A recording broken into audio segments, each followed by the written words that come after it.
Pas de miracle, pas de remontada, ni même de suspense, encore moins une nuit magique au Bernabéu.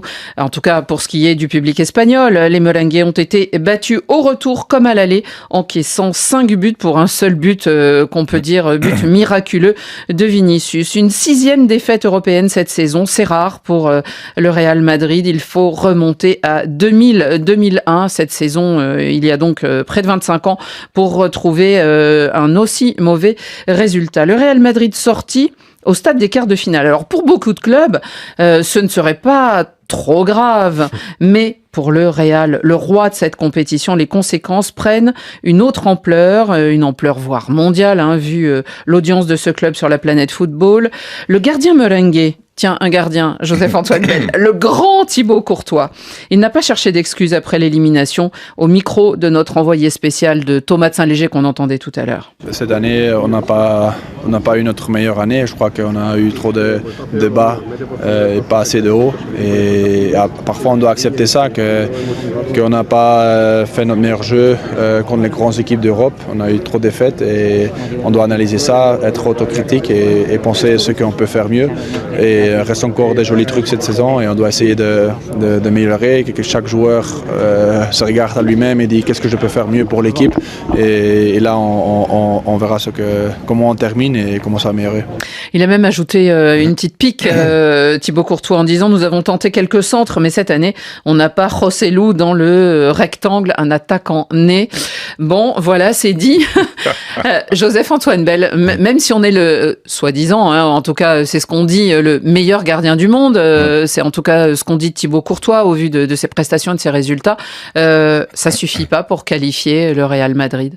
En tout cas, celui-là, ce Real-là ne méritait pas de se qualifier.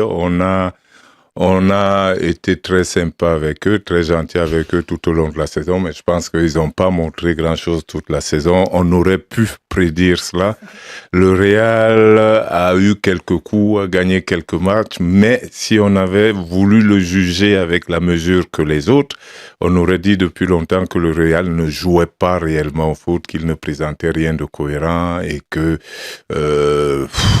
il lui arriverait de gagner des matchs, mais ce serait pas l'équipe de la saison, c'est pas vrai. Chérif Guémour, c'est finalement dans la logique de ce que dit Joseph-Antoine Bell, c'est l'aboutissement d'une mauvaise saison. On les voit dans le jeu. Bien sûr qu'ils sont deuxième de la Liga, bien sûr qu'ils sont en finale de la Coupe du Roi, bien sûr qu'ils sont en quart de finale, mais on sentait qu'il n'y avait pas une domination, en tout cas, de cette équipe. Pire que ça, c'est le manque de maîtrise. On l'a dit depuis le début de la saison, ils sont à la recherche d'un équilibre qu'ils n'ont jamais trouvé. Et contre Arsenal, un club anglais qui court partout, qui est bien positionné, il n'y a aucune chance de jouer. Bon, il y a eu un peu la malchance, c'est-à-dire ils ont pratiquement toute la ligne défensive a été décimée, Carvajal, Militao, on ne va pas tous les citer.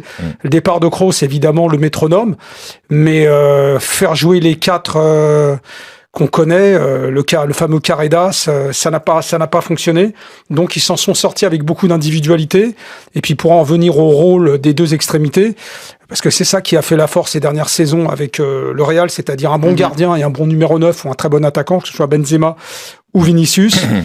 Ils avaient encore Courtois, mais l'autre extrémité, ils l'ont pas trouvé. Et d'ailleurs, Dominique, finalement, on se dit presque, même si ça pourra jamais être dit, mais peut-être un soulagement aussi, parce que on voyait cette équipe finalement souffrir. On voit sur leur visage pendant un match, et notamment Bellingham, mais aussi d'autres, et puis être humilié. La presse espagnole a utilisé beaucoup ce mot la semaine dernière. Le soulagement, il est pour les amateurs de foot, je trouve, moi. L'imposture Real Madrid s'arrête, quoi. J'en pouvais plus de cette équipe fake. Vous êtes soulagé. Ah bah oui, mais moi je suis on l'a toujours dit. Moi je suis soulagé que dans le dernier carré restent des équipes, quoi, des équipes collectives, des équipes qui jouent au foot. Et j'en avais marre de cet intrus qui était là, c'est la fin de l'imposture. Ils l'ont gagné 15 fois, donc tant mieux pour eux. Voilà, ils reviendront, il faut recruter, il faut remplacer Toni Kroos, c'est une erreur magistrale de recrutement de pas remplacer un milieu aussi créatif. Pour moi c'est une hérésie. hérésie. Voilà, ils reviendront dans 1 an, dans 2 ans, mais le Real Madrid sera toujours dans les demi-finalistes. Ils seront en finale dans pas longtemps. Ouais. Mais là, tant mieux que cette équipe-là s'en aille. Moi, j'en pouvais plus cette saison. Thibaut Courtois, quand Philippe Doucet à la fin, quand quelqu'un lui a demandé est-ce que vous êtes en fin de cycle, il a dit ouais non mais il y a plein de joueurs jeunes, et en fait il a dit pour moi c'est le début d'un cycle, et c'est peut-être ça. Oui, c'est pas impossible, parce que le Real est le Real. Bien sûr, mais... Et évidemment, ils sont toujours capables à un moment, avec un entraîneur qui arrivera, avec de nouvelles idées, de retrouver. On l'a vu ces dernières saisons, souvent ils étaient aussi médiocres que cela collectivement. Et puis tout d'un coup, il y avait quelque chose qui se passait à partir du mois de mars. Tout d'un coup, on se disait, waouh, ils sont durs à battre, ils sont solides, etc. Alors que le reste de l'année, on s'était dit, ouais, bon, c'est des starlets, et puis ça va, c'est déséquilibré, c'est ceci, c'est cela. Même les années de victoire, on disait ça de cette équipe. Ouais, là, par contre, ils n'y arrivaient plus. Là, vraiment, ils n'y arrivaient plus. Parce que là, l'équipe, et puis je crois qu'elle est quand même tellement décimée derrière, honnêtement. Ouais. Derrière, tu peux pas jouer avec une défense comme ça. Et puis même rappeler à Alaba, c'est pas lui faire un cadeau. Alaba était absolument pas capable de jouer. Il n'est pas en état de jouer, visiblement. Et tout ça a contribué effectivement à ce que ça coule. C'est marrant d'ailleurs, parce que quand il coule complètement, le Real. Contre le Manchester City, ils les avaient punis aussi, pas l'année dernière, mais l'année d'avant. Ils les avaient complètement punis. C'est-à-dire, quand ils perdent, c'est 4 buts d'écart, 5 buts d'écart, pas de problème. Et par contre, dès qu'ils sont en position de pouvoir faire un miracle, ils arrivaient à faire des miracles. Pas à 3-0. Joseph-Antoine Bell, finalement, est-ce qu'on peut attribuer la faute à quelqu'un, et si oui, à qui ? Est-ce que c'est un joueur ? Est-ce que c'est un effectif ? Est-ce que c'est un entraîneur ? C'est un président. Un président.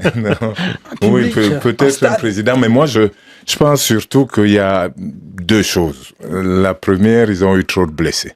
Il faut aussi le dire. C'est la Donc, vérité. on regarde l'équipe sur le terrain, c'est vrai, mais maintenant, quand on va aux causes, on se dit ils ont trop de blessés. Et pour quiconque doit bâtir une équipe, vous avez toujours en tête votre meilleure équipe possible, à partir de laquelle vous réfléchissez. Donc, quand vous avez un blessé, vous essayez de lui trouver un remplaçant, puis 2, puis 3, puis vous vous éloignez de votre équipe et de l'esprit et de l'idée que vous aviez. Donc, la première des choses, c'est la malchance des blessures.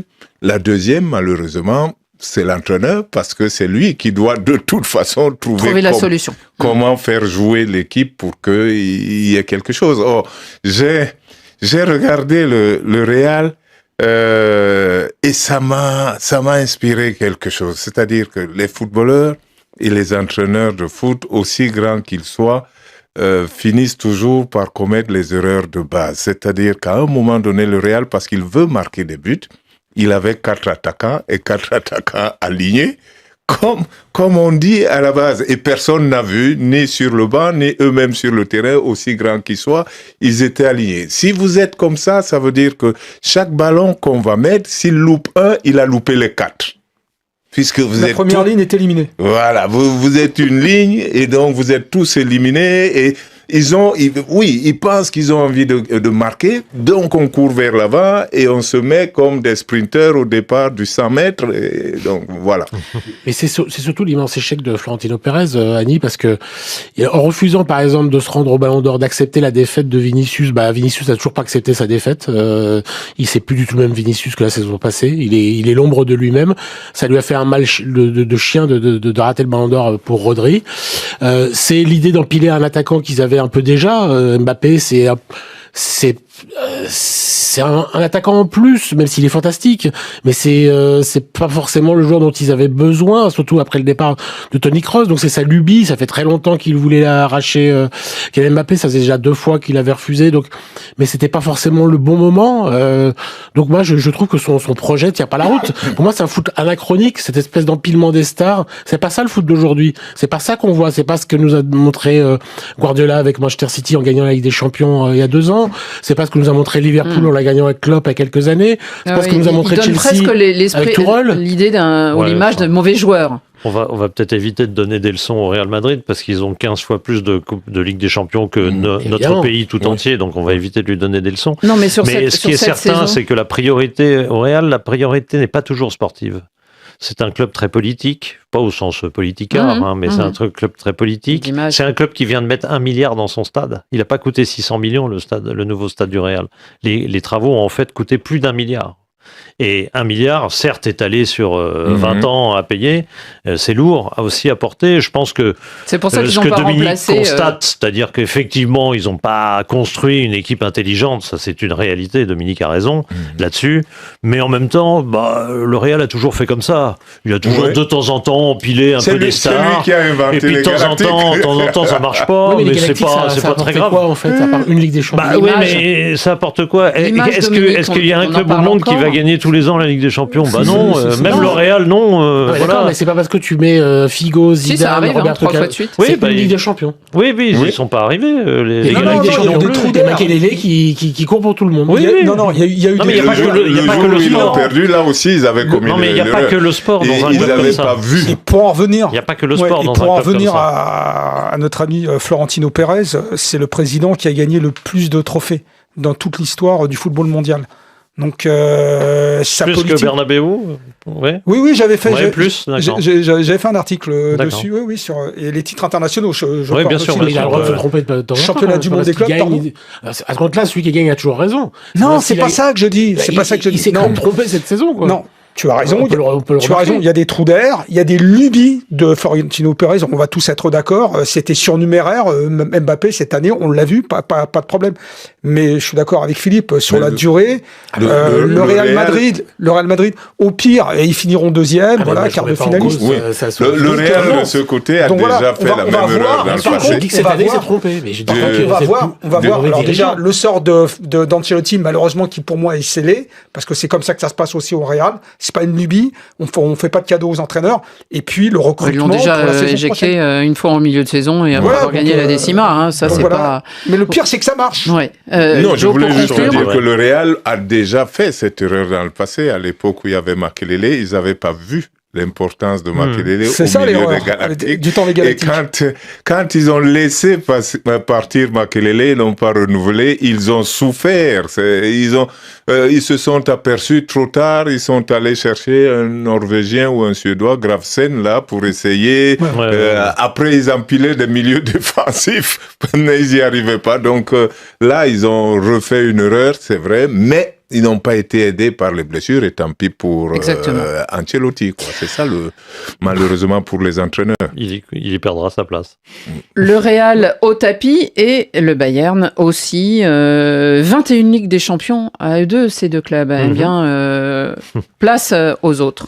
Bien essayé et ils ont failli créer l'exploit. Les Bavarois, ils ont ouvert le score hier soir à Milan. Ils ont inscrit 2 buts à la meilleure défense de la compétition, qui sait aussi, elle, répondre et marquer grâce à Benjamin Pavard, et puis à son attaquant incroyable, Lautaro Martinez. Le Bayern regardera donc à Munich la finale en tribune, mais en Bavière, la proportion de la défaite n'est sans doute pas la même que pour le club madrilène, Philippe, parce que eux, finalement, on peut se dire, ils ont un peu amorcé une nouvelle transition là avec ce choix très particulier de Vincent Kompany. Oui, et puis le Bayern n'était pas, enfin, à mon sens, je pense qu'ils s'étaient quand même aperçus qu'ils n'étaient pas armés pour gagner la Ligue des Champions. Enfin, je pense, j'espère pour eux qu'ils n'avaient pas cette naïveté, parce qu'honnêtement, c'est une bonne équipe qui aurait pu se qualifier, ils auraient pu passer contre l'Inter, mais pour moi, c'était pas du tout un favori pour la Ligue des Champions. Je pensais que l'Inter allait passer. Ouais, moi aussi. Je reconnais que ça s'est joué à très peu de choses. Franchement, le Bayern n'était pas loin.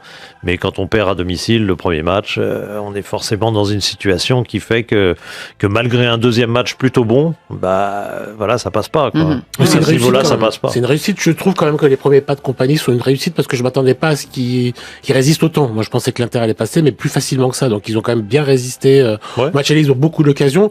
Et on parlait des blessés. Et eux, ils sont victimes des blessés au pire moment, quoi. Parce qu'ils ont perdu Upamecano pendant la trêve internationale avec Musiala. Ça c'est terrible. Et puis leur gardien, évidemment. Donc ça commence à faire beaucoup. C'est pas eux, c'est un club qui réfléchit avec l'argent, qui empile pas les stars, qui essaye de pas dépenser n'importe comment. Et justement, c'est le seul club qui est bénéficiaire dans cette Ligue des Champions, je pense. Mais le foot, c'est aussi ça. Rappelez-vous À quoi peut tenir une qualification? Rappelez-vous Harry Kane qui ne rate pas ce genre d'occasion. Rappelez-vous le match aller, ce ballon sur le poteau. Sur le poteau sortant, ouais. Tout à fait, sur le décalage de